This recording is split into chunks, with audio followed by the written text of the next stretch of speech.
So this is a space heater that we picked up a while ago.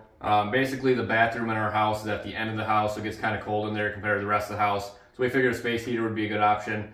With that being said, we wanted something that was safe, so that was the number one priority. So the first thing I want to show you here does have a safety plug made for bathrooms specifically. So basically areas where you have some humidity or some water. So when you plug this in, do that here real quick.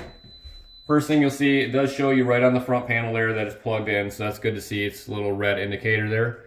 On the back side, before I show you how it runs, there's a handle here, pretty lightweight.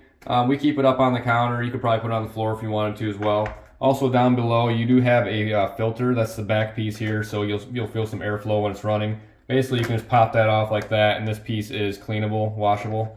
So otherwise, you can just leave that right back in there, just like that. So to turn it on, right up at the top there, you just have a few controls. So you have power there in the middle, so let me just do that real quick here. Turns on just like that. And then once it kicks in here, it's going to blow out a ton of heat.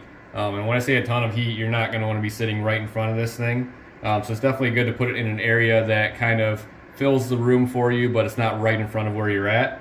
It's also nice if you hit this little button on the bottom left corner there, that will rotate it for you back and forth. So that does a good job of kind of spreading that heat around. Up on the top here you have plus and minus, so if you want to change the temperature, of course you can do that. So we have ours set pretty high there, so you can go up to whatever you want. Aside from that, you can turn the fan on auto if you want to do that, just by hitting that button right there.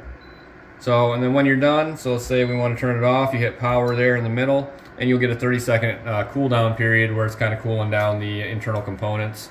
Again, it's just a safety feature, and then when it's done, it'll shut off. You'll see that red indicator there that's still plugged in. We like to unplug ours when it's done.